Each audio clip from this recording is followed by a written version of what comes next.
All right. We just got to make sure everything is getting started here, that everything we're doing is properly loading in. Because if we don't do that, if we don't make sure that everything's loaded in, sometimes the audio's off. So we just got to check and make sure the audio is indeed working. Yes, it is. Good. Okay.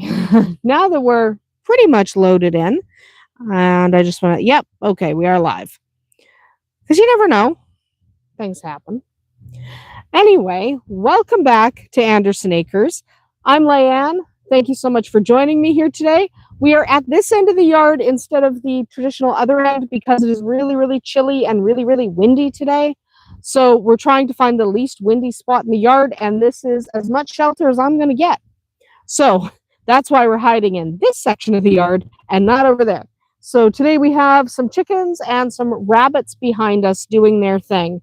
Actually, I've got chickens on all sides of me. They're they're hoping I have snacks and I do not. So thanks for joining me here today on today's live stream. Whether you are watching the replay, which I know most of you do in the evening. Sorry, I can't record in the evening. But I know most of you do watch it on the replay, so thank you for watching it on the replay. But I do enjoy these Friday live streams. It gives me a chance to sit down and chat about topics that might not make a good traditional video, but are still something I wanted to talk about. So today I did want to talk about why we started a hobby farm. Okay, I want to talk about the joys and the realities of hobby farming. It's something I've touched on before, but I haven't necessarily talked a lot about it. It's a simple question, right? Why farm? But it comes with so many stories, so many laughs, even a few groans. So let's get to it. Start talking about it. Then we will get to a Q&A, and I have a whole bunch of questions that people submitted in advance. And if you have a question you're watching on the replay that you want to submit in advance, either drop it in the comments below or find me on Facebook and send me a message there. I will add it to the live stream. If it's an appropriate question, there are some questions I skip because no, you can't ask that. But for the most part, yes, I will add the questions in that you would like answered. So let's talk about why we chose to start a hobby farm. Now, an important caveat here is to say that my family has been tied to farming for a long time, okay? My ancestors were some of the very first homesteaders in Alberta, okay? My grandparents and my great-grandparents and my great-great-grandparents raised cattle in Alberta, and I grew up in an agricultural area. And I'll be honest with you, I didn't want it. I had seen far too much, been exposed to far too much of farm life in general. I wanted the country life. I didn't want the farm life. I was like, I'd rather do something else with my life. That was where I was at the time. I wanted nothing to do with the cattle and the mud and the rest of it. Cattle were not my thing, and because that was my primary exposure, was my family had cattle farmers, and I lived in an area where there was a lot of cattle farming. I just didn't want to do the cattle thing. Okay, so I figured if cattle weren't my thing, probably farming wasn't either. Obviously, I was wrong about that. We're all wrong about something at some point. But, life does have a way of laughing at us when we say never. Because then my son Tristan, when he was young, first he saw miniature horses at the zoo, right? The zoo of all places, and he was absolutely hooked. He loved these little tiny horses that were never going to get any bigger. He loved them. He wanted one so badly, and I kept saying no. That's my job as a responsible parent, right? Say no to the mini horse. We're not getting a horse. So I said no, absolutely not. Then my best friend got chickens and some ducks. Now, she lived 2 properties away from us. I've always lived in the country, except for a couple of years where I lived in the city when I was young. But for the rest of that time, the rest of my life, I've lived out in the country. And because of that, I was surrounded by people who had farm animals, including my best friend.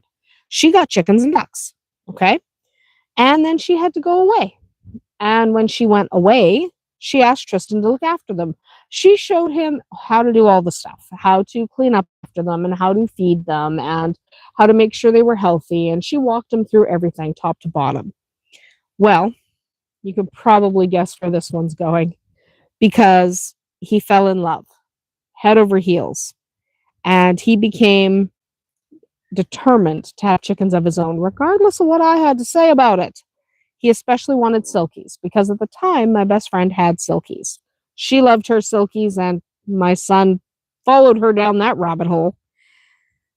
At some point, I couldn't say no anymore. He was passionate about it. He got himself a book about hobby farming. He was learning all about chickens, and he was learning about mini. He's reading all of. How can you say no when he's sitting down? Normally we tell our kids, well, you got to do the research. You got to learn about it.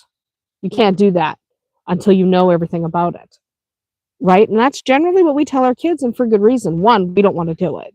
But two, if they're not invested enough to learn about it, then they're probably not invested enough to actually do it. So, and we do it all the time. You have a kid who wants to go vegan, you go, not until you learn all about it, right? When you learn all about it and you learn how to compensate for nutrients and all blah, blah, then we'll talk. And half the time they don't do research and they just let it go because they don't want to. They want you to do the work, right? They want you to do the stuff. I want to get into this, not until you learn all about it. Oh no, they really wanted you to do that part, right? We've all had a kid who's like, Mom, I really want to get into pick a whatever you like. I really want to get into hockey. Okay, figure out where I have to take you to sign up. No, they wanted you to do that part, right? We've all had our kids do that. So that's what I had told Tristan. You know what? Fine. If you want to get into this hobby farming thing, you want to do chickens and you want a mini horse and you want a couple of goats, you learn about it. You have to be able to tell me where we're going, what we're buying, what the animals need. You have to tell me instead of me doing all the legwork. Well, that meant that when he did the legwork, I couldn't say no, right? But it wasn't necessarily a bad thing. He did the legwork. So we built a coop. He learned all about coops. We built one. And I've always tried to give my kids the experiences they wanted to embrace, provided they did the legwork, right? I've always tried to do that. So off we went. Soon enough, we had chickens. We learned all about feed store stuff, or he did, and he told me. So we learned all about stuff at the feed store. We learned all about the different types of animals. Then my younger son, he was kind of hanging out with us, trailing along. And Tristan wanted to go to this animal auction. My best friend was going anyway. And I was like, oh, okay, all right. We already got a couple of chickens. We only had a couple. All right, we got a couple of chickens. We're good. We've got a couple. We're good. But okay, you want to go to this auction? Maybe we'll find a couple more. My younger son, Rowan, tagged along with us. And wouldn't you know it, Rowan fell in love with rabbits. Well, I had just let Tristan get a bunch of chickens, and we were putting up a fence worth several $1,000s so that he could get a mini horse. I couldn't really say no to rabbits for Rowan, could I? But again, same caveat. Okay, fine, we'll take these rabbits home. But luckily, in that hobby farm book Tristan had bought, rabbits was a whole section. So you need to read that section. You need to learn about them. You need to do the work.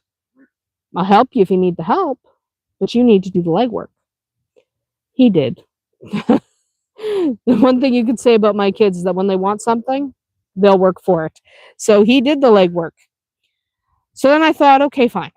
Chickens plus rabbits. I can handle chickens and rabbits. I can handle, 6 chickens and a couple of rabbits. That was my idea. We'll have 6 chickens and 3 rabbits. That sounds good to me. Well, it didn't stay 6 chickens and 2 or 3 rabbits, did it? He's got more than 2 or 3 rabbits now in just one pen. Never mind the other pens or the plans he has. It snowballed very, very quickly. So now here we are, Andersen Acres, and we have mini horse and goats and ducks and rabbits and chickens, barn cats, and our, of course, wonderful livestock guardian dogs. So we went from, no, I don't want to start a hobby farm, to, okay, we got chickens, that's okay, to, okay, we're adding some rabbits, that's okay, to whatever happened.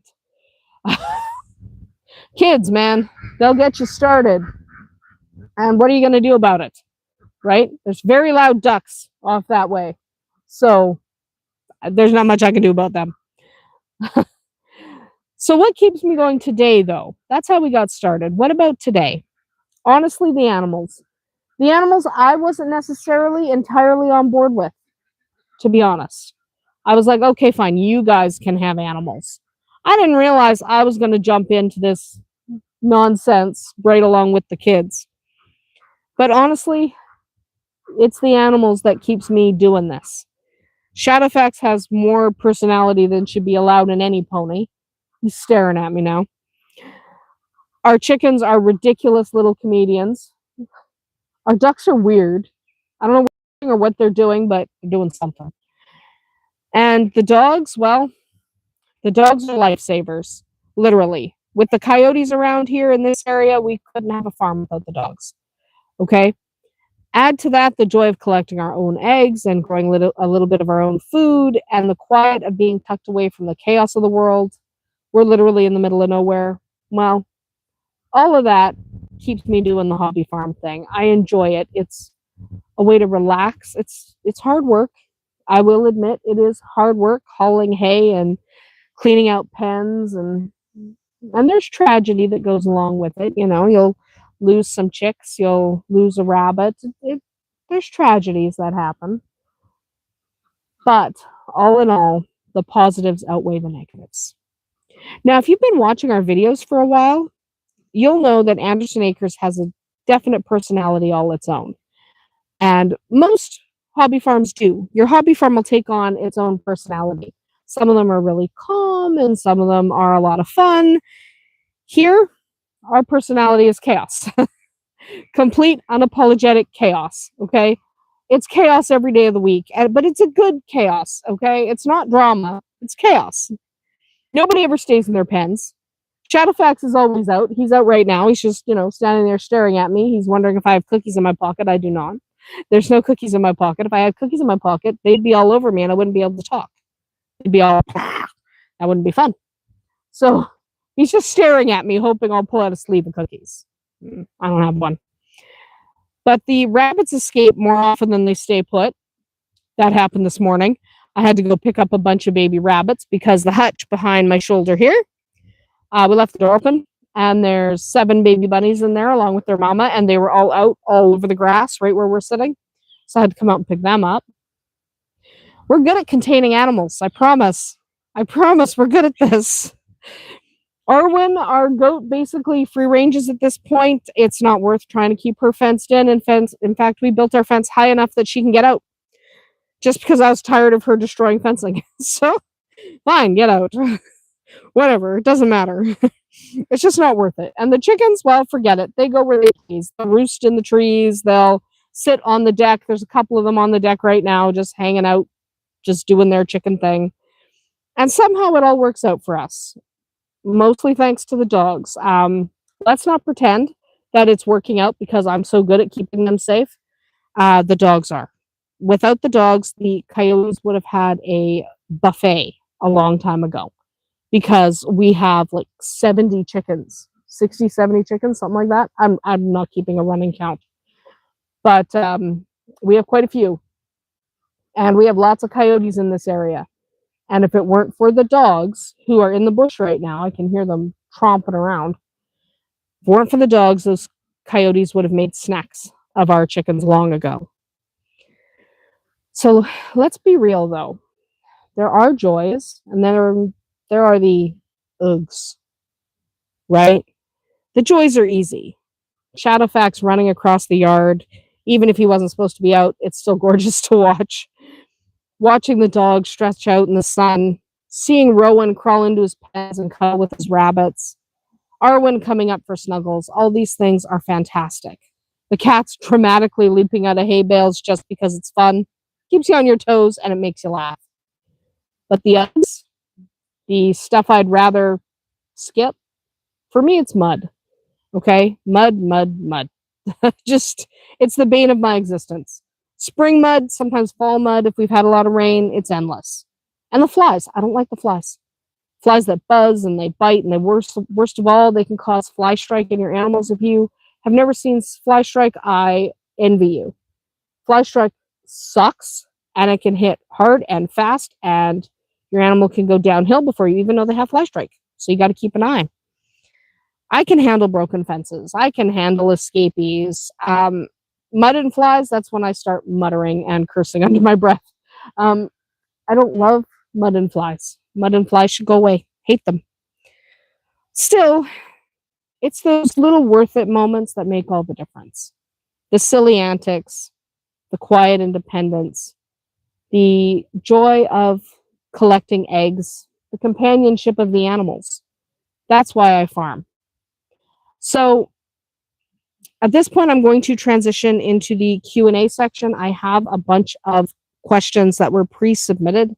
Again, if you are watching this on the replay, you can drop a question in the comments, or you can go over to my Facebook page. I'm easy to find on Facebook these days. And you can send me a question through Messenger if you don't like to post your question publicly. I will add it to my roster. Again, provided it's an appropriate question.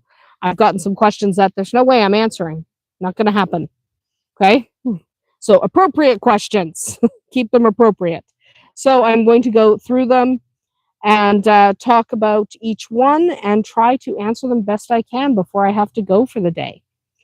So, question 1. And if you're live in the chat, you can drop a question in the chat as well, and I will get to it if I see it. I should see it. I've got the chat right here beside me running. So if you do have a question, you can drop it in the chat. Okay, so what was the very first animal you brought to Andersen Acres? The answer is going to be chickens.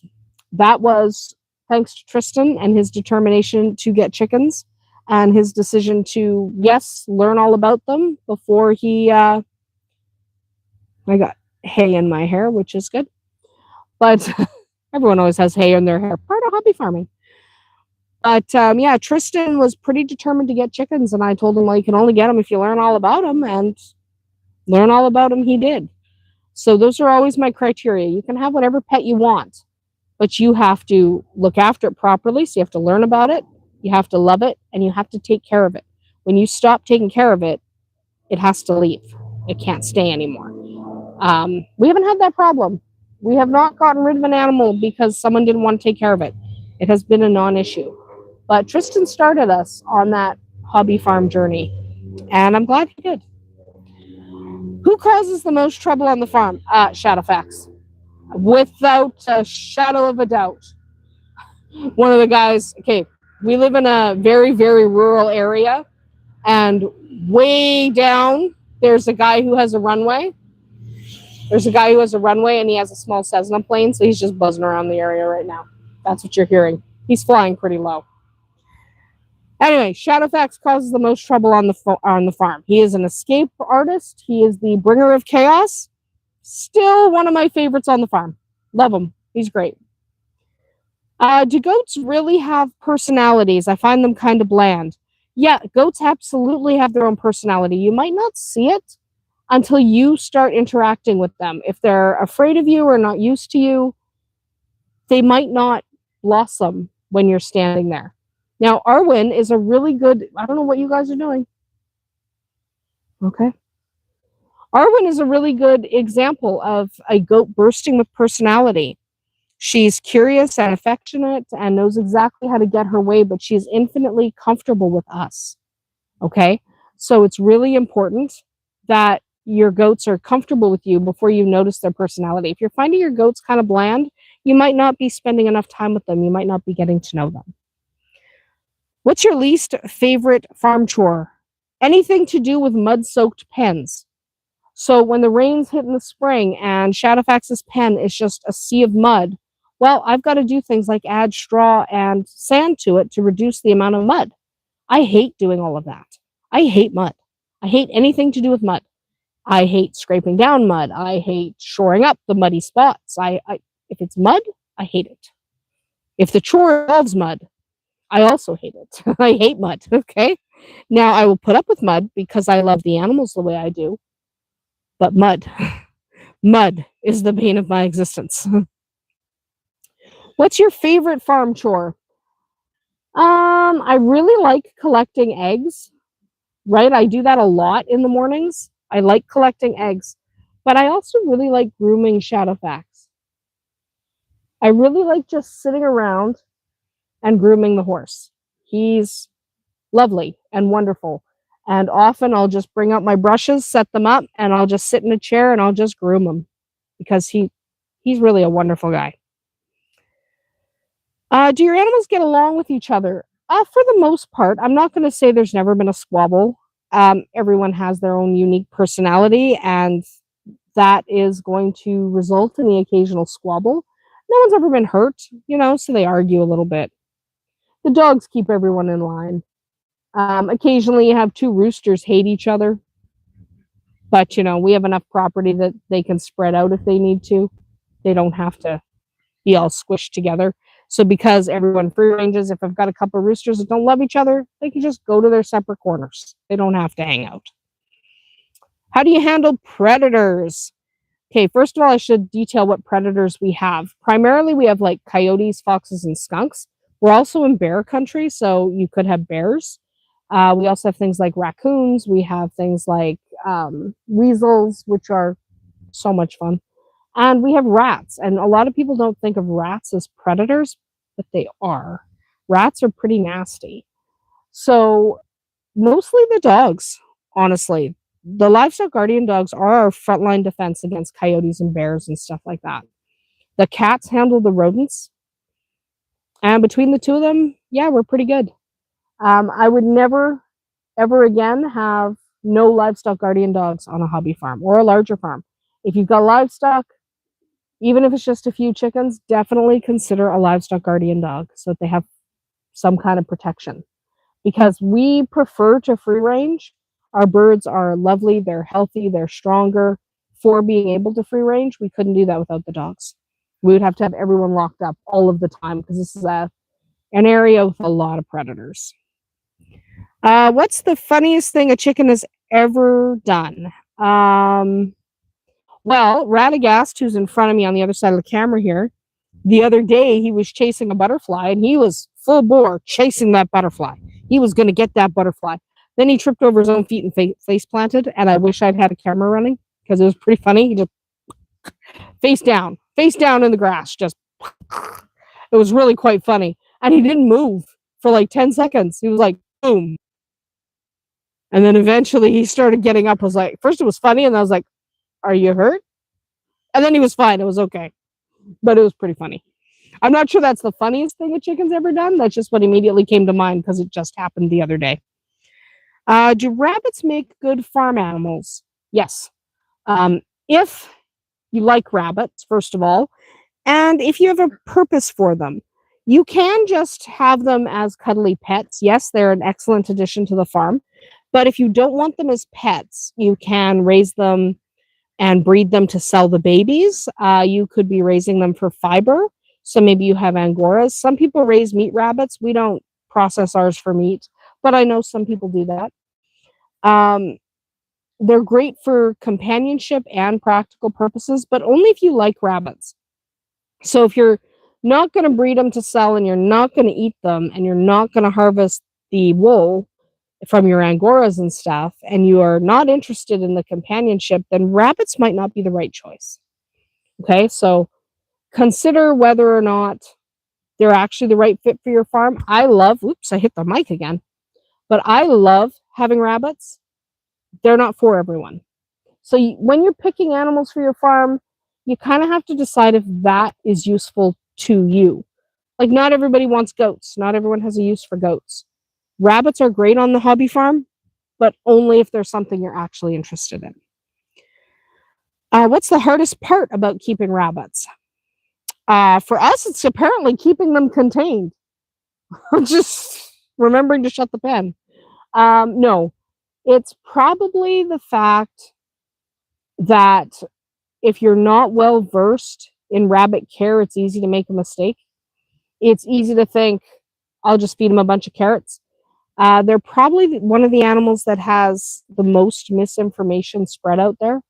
So they can be the hardest one to find valuable, correct information about diet and health and lifestyle and things like that. There's a lot of outdated information, things we did in the 90s that we shouldn't do anymore, ways to keep your rabbits healthy and happy and safe. And I think that's probably the hardest part of raising rabbits, is sorting the good information from the bad, because mistakes can be fatal, right? If you feed them the wrong thing, rabbits don't bounce back well from digestive upset. So you feed them the wrong thing, they might not make it. It's a whole thing. Okay. I recommend rabbits, but just learn how to sort the good information from the bad. Learn from people who raise rabbits the way you want to raise them, and then you can figure out what's going to work for you. So we raise colony style. We raise on the ground, not up on raised wire. Therefore, learning from someone who raises rabbits on wire would be useless for me, because that's not the way we raise them. So find somebody whose goals match yours, who have healthy, happy rabbits. Obviously, you don't want to take advice from someone who's losing a rabbit a week, right? There's probably a reason they're losing a rabbit a week. So the hardest part is sorting the good information from the bad. There are now about 10 chickens on the deck, or thinking about going on the deck over there. I don't know what to do about that. I'm just going to ignore them. Just, whatever. We're not going to worry about it. Okay. Do you milk your goats? Not right now. I don't have a doe that's in milk. I am going to get back into having babies, but to do that, first of all, I've been deciding on breed. So I think I might just stick with fainters. They're not the biggest milk producers, but to be clear, you can milk any goat. Fainters are not the biggest milk producer, but I don't necessarily want to breed Arwen. However, if she did get pregnant, I would want it to be with something that was compatible with her. So I'd rather have a fainting buck on the property, and then if she did catch, at least the babies would be pure and good quality. So we've been thinking about going that way. Eventually, I'm thinking about breeding my own and selling some of the babies and having does and milk. I think that would be fun. How many eggs do you collect a day?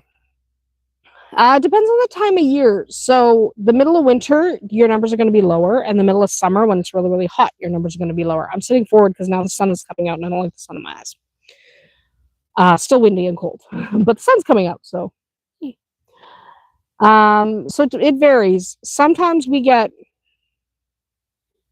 8 eggs a day. Sometimes we get 50. So in the depths of winter, it might only be the new layers that we've kept laying, so 8 or 10 of them a day. In the spring and the fall, we're getting like 50 eggs. We have lots of hens. We get lots of hens. And yes, I sell the excess eggs. I don't need that many eating eggs. We are not in hatching season right now, so I'm not keeping anything for hatching. What's Shadowfax's favorite treat? Cookies.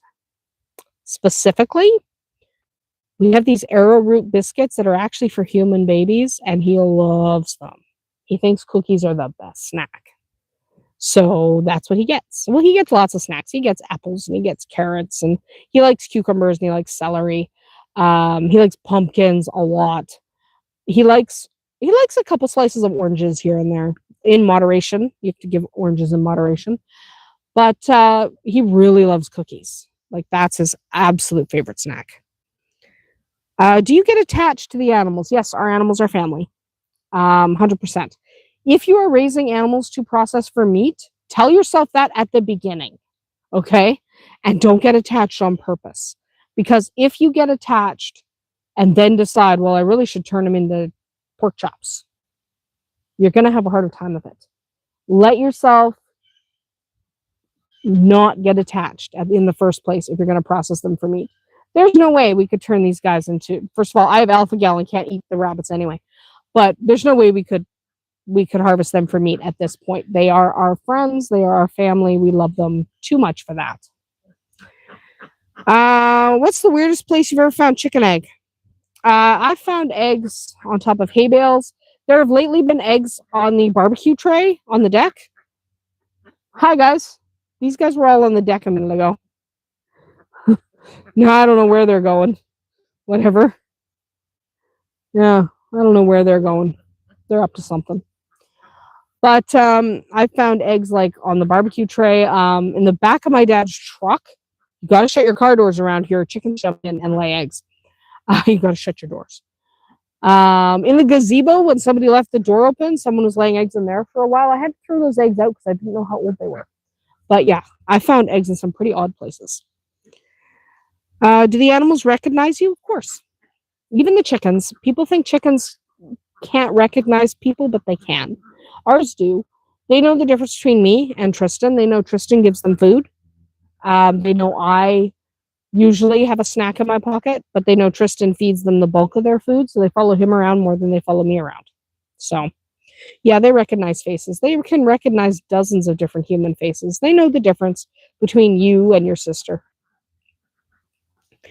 What's one tool you couldn't live without? The wheelbarrow, probably. They're cleaning out pens would be like the most annoying thing in the world if I didn't have the wheelbarrow. I'm not kidding. I need the wheelbarrow. I just do. Get yourself a good wheelbarrow. Get yourself good like pitchforks and shovels and stuff like that too, but don't skimp on that wheelbarrow. We like the ones with 2 wheels. They're more sturdy, easier to handle. But you could get whatever works for you, but spend the money and get a decent one. Don't get the cheapest wheelbarrow out there. You're going to use it for years. So get a good one. How do you keep track of all the animals? How do I keep track? With a lot of patience and sometimes a head count that looks more like a comedy skit. I try. Like, I don't know exactly how many chickens we have, but I try my best, especially because there's, the occasional chicken will hatch babies in the bush. And I'm like, okay, now we have babies. Okay. That happened like 3 or 4 times this year. That's why there's so many extra chickens running around that I'm not really sure whose they are. Like, I don't know. I try. How do I keep track, everyone? I try to write it all down, but inevitably a couple of chickens will pop up and I'll be like, you're new. Okay. What's your favorite time of day on the farm? Early morning. When I'm the only one up, I am the first one up in the morning because I'm a morning person. I'm an early morning person. Like, some people, when they say morning person, they're talking like 7 o'clock in the morning. I'm like 4 o'clock in the morning. So I'm a very early person. That very early time of morning when I can come out and it's still dark and even the animals are silent because it's technically nighttime still. That time. It is so quiet, so still, so perfect. I love it. What is your least favorite time of year? Spring. I hate the spring. Mud. In the spring, mud is everywhere, and I hate mud so much. Like, I hate mud. So, spring is my least favorite season. I hate it so much. I know a lot of people talk about in the spring, it's finally warming up. Yes, but then the snow turns to mud. I hate mud. I hate mud so much. What is your favorite time of year right now? Fall. I love the cooler weather, the wearing sweaters, the putting on my fuzzy velvet socks, the fewer flies, the colors in the trees, the leaves falling like a shower of rain that doesn't make anything wet. Fall is beautiful on a farm. It's just gorgeous. I love it. What advice would you give somebody starting a hobby farm? Start really small. Pick one thing to start with. Don't pick 10. You want to get chickens? Just get chickens. Okay. Start with just chickens. Be flexible. Expect the unexpected and grow slowly. The slower you grow, the more success you will have, because then you won't get overwhelmed. You will be able to, one step at a time, add new things as you figure out your own routine and figure out what can fit into that routine you've established. Nobody should do it all. So nobody should raise every animal. Nobody should grow every crop. That's why we have communities.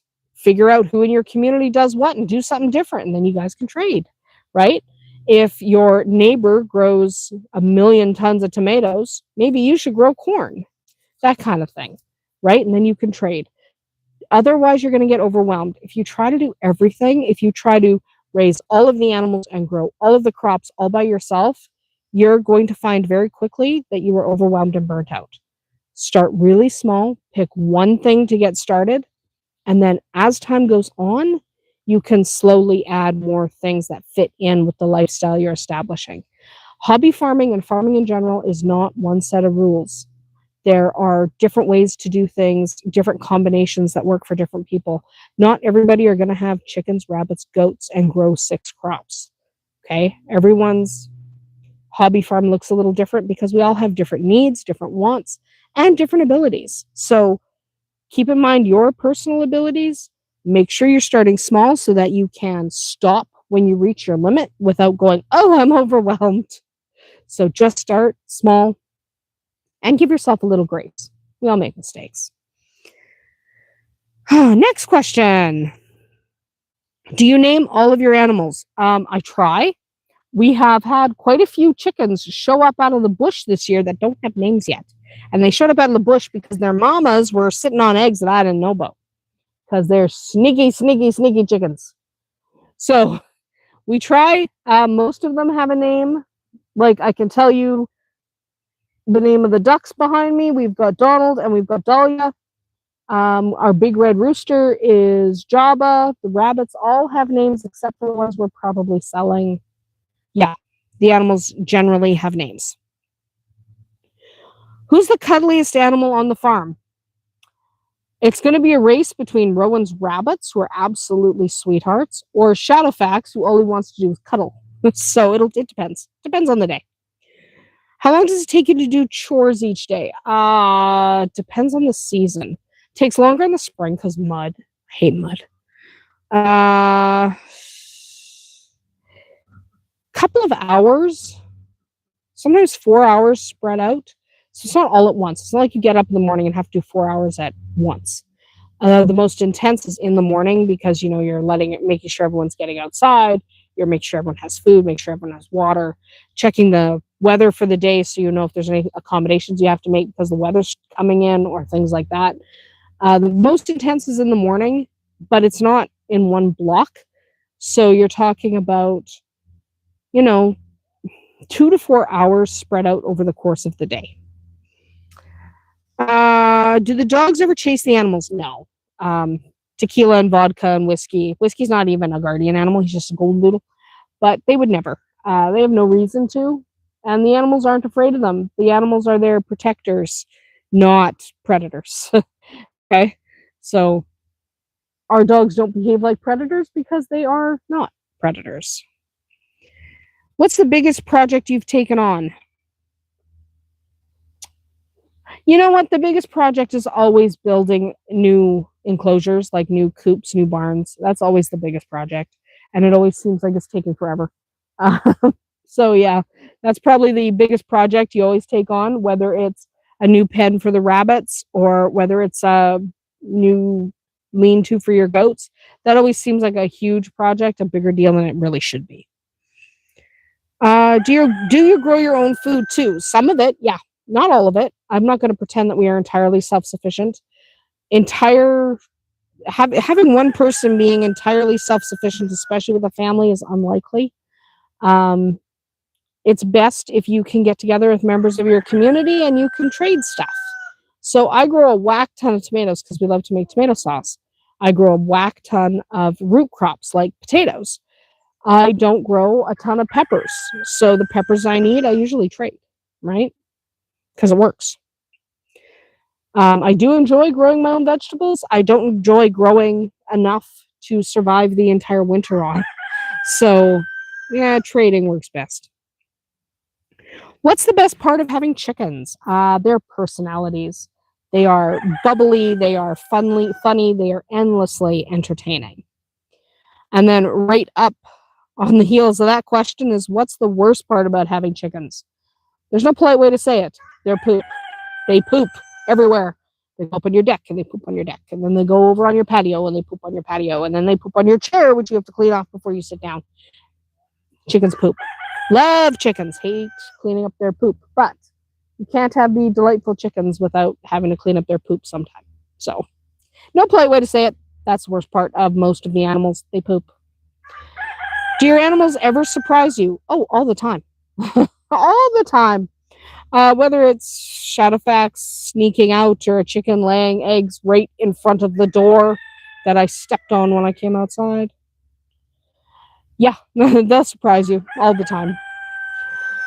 What's your favorite animal on the farm? I'm not going to pick, but if I had to do a short list, it would be like Tequila, one of our livestock guardian dogs, Shadowfax, our mini horse, Gemini, my Holland Lop, Jabba, our big red rooster, maybe Blue, our turkey.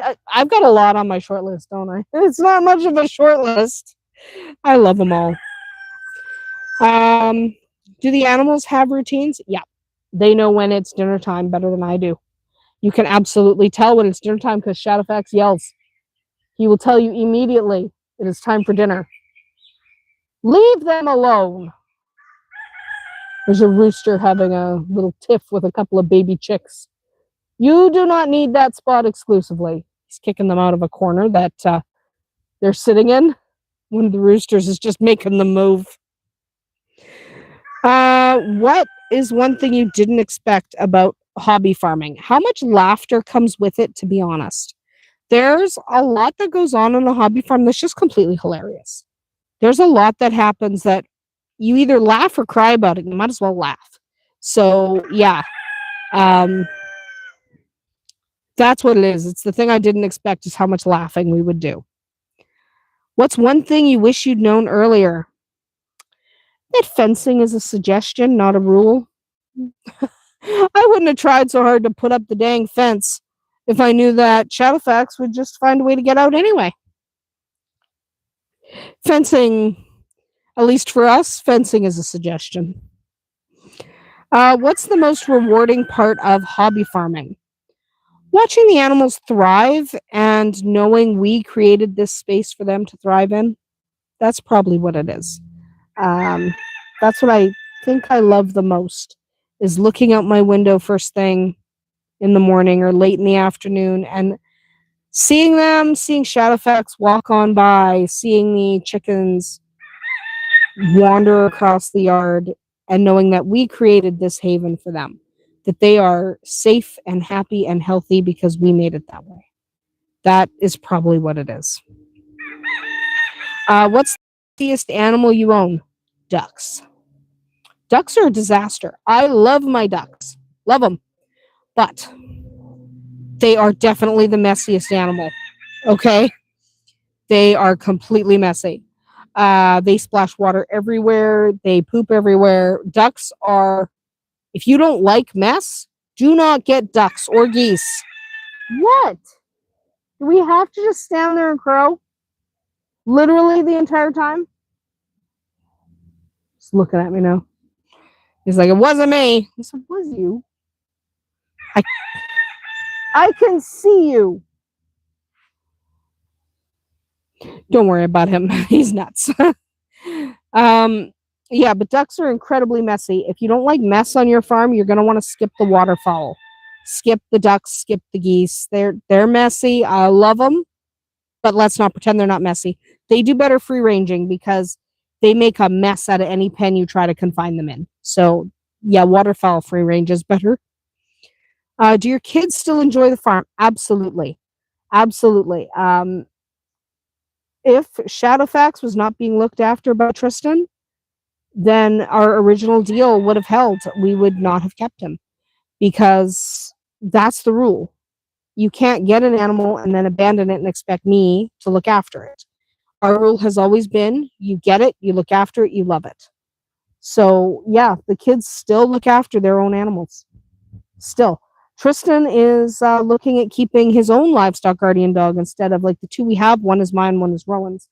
He wants one of his own. And so we'll have 3. And then in a couple years down the line, I think we're going to keep a 4th. So, yeah, they're still fully involved doing this today. It wouldn't exist without them.